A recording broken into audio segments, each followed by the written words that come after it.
Hi guys.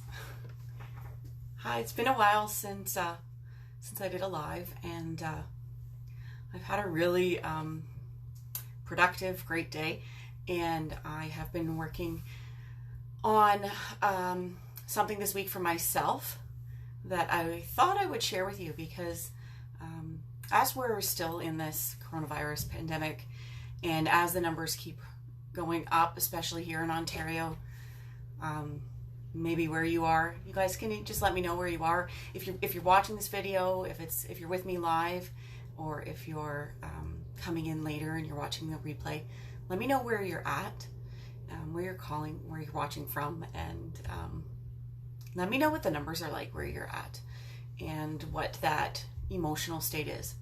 So I wanted to share with you because a couple of things that happened this week that have been pretty cool for me. But so earlier this week, I wanted to talk about the freeze state. So earlier this week, I was a witness to something that was very, very similar to a trauma that happened when I was really small, when I was 5. So when I was 5 years old, my sister Ange and I were playing in our yard, and our 2 dogs were attacked by some guard dogs across the street. So the guard dogs escaped their yard, and they came charging towards us. And I remember watching these dogs coming and being really scared because we'd been warned about them. And that they got in a fight with our 2 dogs. So we had a Dalmatian and a Sheltie. So as you can imagine, not the aggressive type of dogs.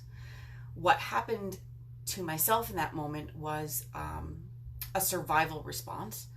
And if you think about survival responses, everybody knows about the fight or flight response, right? So when your life is in danger or something traumatic is happening, our body goes into this natural response where it shuts down your thinking part of your brain up here and starts working with just the rudimentary part of your brain that responds. So Ange and I responded differently in this moment. My sister ran away, so she did the flight part of it, and fight is probably not a good idea with a dog fight. So I went into another kind of response called a freeze response. So why am I talking about that? I wanted to come and talk really quickly about the freeze response because another dog fight happened this weekend. And the cool part was, I'm not 5 anymore, and I didn't freeze this time. I was able to assist in breaking up the dog fight. I was able to take action. There was no fight, there was no flight, there was no freeze. There was a calculated action. Really cool. What I did want to share with you, though, is something that happens after we go through one of those responses. And when your body has been through the fight or flight system and it hasn't released all of the energy that gets mobilized, because if you think about how much energy your body needs to put together to fight or flee, sometimes it will still have some energy left. So after that, we go into what people call shock, right? So shock is a response where your body goes into shaking or crying or just any kind of movement like that. Or sometimes you need to burn off that energy. That's a natural response. So this happened on, oh God, what day was it? I think it was Sunday. It was a long weekend. I can't remember what day it was. Do you guys know what day it is anymore? Anyway, it happened later on that night. I woke up at 2, 3 in the morning and I was sobbing. Okay. And it was just kind of the release of that energy, the release of what was still stuck in my body that I hadn't gotten rid of. A little bit of relief that everybody was okay, right? Because dog fights are kind of scary if you've ever been near one. Everyone was fine. It was just dog fight. But anyway, but I wanted to talk to you about it because sometimes we can get stuck in that freeze. Oh, there's no sound. Am I talking to myself, Karen?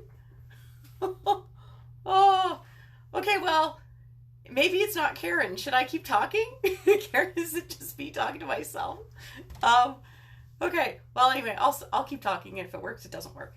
If it doesn't work, we'll take it down. Okay, so what happens when you go into the freeze responses, sometimes you can get stuck in it. So I was just on a training this afternoon, and we talked about the freeze response and how to come out of it. And so I wanted to give you a little tool. So if you guys want to play along with me, that's great. If you can't hear me, then you'll think I'm crazy. So one of the ways to come out of the freeze response is to get yourself back into the noticing things around you. So everyone knows the tool where they ask you to look around and talk about the things in your room to get you back into the moment. Sometimes you can't even do that. Sometimes it's really the only thing you can do is move your eyes. You know, there's only certain things you can do. So I want to show you an eye movement exercise that can be really helpful to getting you back towards coming out of that freeze. So if you want to play around with me, that'd be great. So I want you to just take your eyes, and I want you to very slowly move your eyes all the way to the right. Okay, just very slowly, moving them all the way to the right. Okay, and I want you to hold them there for just a second, and then move it back to in front of you. Okay, cool. And now we're going to move them all the way to the left, as far as you can see, you know, without trying to move your head. If you find your head does move, that's okay. So all the way to the left. And you might notice as you get to the corner and looking out the corner of your eye that your head does a little bit of a spin, especially if you've got a history of vertigo like I do. But as you do that, it starts to bring your brain processing down. And this is the process of moving back from a freeze response into an orienting response. So as we're moving our eyes to the left and to the right, we're able to really start noticing what's around us. And I want you to go ahead and practice that. If we add a little bit more element, sometimes you can put your hands behind your head, and that'll keep your head from moving. And that makes it a little bit more effective. But if your head moves, that's okay. It's okay if it moves. It's helping you reorient. And you might notice that your heart rate starts to come back down. Your brain starts to come back online. So I want you to go ahead and practice that.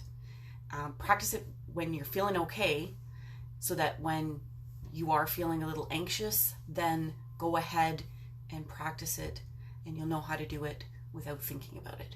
Okay? So hopefully that helps you guys. I know it's been helpful for me. I've got a lot more tools on coming out of freeze or panic mode, and I'm starting to put all those together because I know that right now we need these things. We need the tools to help us regulate both our nervous system and our responses and our emotions.